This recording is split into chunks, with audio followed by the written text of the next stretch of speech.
T20 squad میں بابر اور رضوان کی واپسی یقینی، ینگ ٹیلنٹ ناکام۔ یہ لیں جی، جس بات کا ڈر تھا وہی شروع ہو گیا۔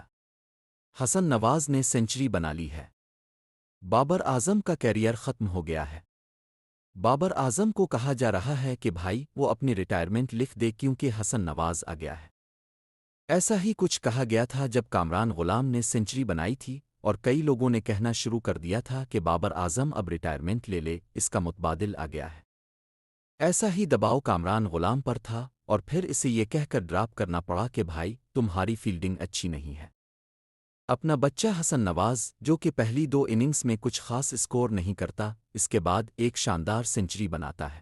اس کی سنچری کے بعد اتنی زیادہ باتیں ہونے لگیں کہ اگر اب وہ اسکور نہیں کرے گا تو اس کا کیریئر تباہ کر دیا جائے گا، کیونکہ انہوں نے بابر اعظم کے ساتھ اس کا مقابلہ لگا دیا ہے۔ ہم کل یہی درخواست کر رہے تھے کہ حسن نواز کو حسن نواز ہی رہنے دو، اسے کسی اور کے ساتھ موازنہ نہ کرو۔ اسے کم از کم 50-100 میچ کھیلنے دو، پھر اس کا موازنہ کرنا شروع کرنا۔ اب حسن نواز نے سنچری بنائی، اس کا مقابلہ بابر اعظم سے کیا جا رہا ہے کہ بابر اعظم کا کیریئر ختم ہو چکا ہے۔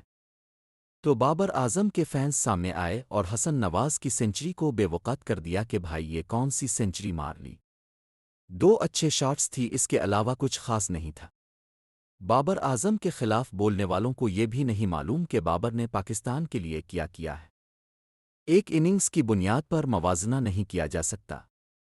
اگر حسن نواز اگلے 10 میچوں میں 10 سنچریاں بھی بنا لے تب بھی یہ موازنہ غلط ہوگا، کیونکہ بابر اعظم کا ایک الگ مقام ہے، حسن نواز کا الگ۔ کل لوگوں نے دیکھا کہ حسن نواز نے جب سنچری بنائی تو اس نے ایک ریکارڈ توڑا۔ کس کا؟ بابر اعظم کا۔ بابر نے جنوبی افریقہ کے خلاف 48 گیندوں پر سنچری بنائی تھی، حسن نواز نے 4 گیندیں پہلے سنچری بنا لی۔ Well done Hasan Nawaz. لیکن یاد رکھو کہ پاکستان کے 5 تیز ترین T20 سنچریوں میں سے 3 بابر اعظم کی ہے۔ احمد شہزاد نے حسن نواز کی سنچری کے بعد کہا کہ ویل ڈن حسن نواز، تم نے سب کو جواب دے دیا۔ لیکن حقیقت یہ ہے کہ بابر نے بھی احمد شہزاد سے تیز سنچری بنائی ہوئی ہے، تو کیا چپڑی احمد شہزاد کے لیے بھی نہیں لگے؟ اصل بات یہ ہے کہ ایک اننگز پر کسی کو ہیرو اور دوسری اننگز پر زیرو نہ بناؤ۔ حسن نواز کو ابھی کھیلنے دو، اس پر دباؤ نہ ڈالو۔ بابر کا لیول الگ ہے، اسے چھوٹا نہ بناؤ۔ بابر اعظم نے پاکستان کے لیے بہت کچھ کیا ہے اور آئندہ بھی کرے گا۔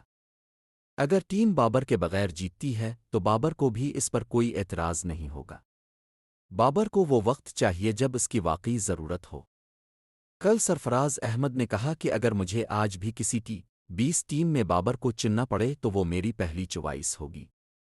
بابر اگر 20 اوورز میں 70-80 رنز بھی بنائے تو وہ قیمتی ہیں، کیونکہ دوسری جانب میں ایسے کھلاڑی رکھوں گا جو تیز کھیلنے والے ہوں۔ بس ایک گزارش ہے کہ حسن نواز کا موازنہ بابر اعظم سے نہ کرو، اسے حسن نواز ہی رہنے دو۔ بابر کی اپنی کلاس ہے، حسن نواز کو ابھی بہت کچھ ثابت کرنا ہے۔ بابر اعظم کے اوپر بھی وراٹ کوہلی کا بیجا دباؤ ڈالا گیا تھا، جس کی وجہ سے وہ بھی دباؤ میں آیا۔ ایسا حسن نواز کے ساتھ نہ کرو، اسے اپنا کھیل کھیلنے دو۔ یہ ہے پاکستان کرکٹ ٹیم کے بارے میں مختصر معلومات۔ اگر ویڈیو اچھی لگتی ہو تو چینل کو سبسکرائب کریں۔ شکریہ۔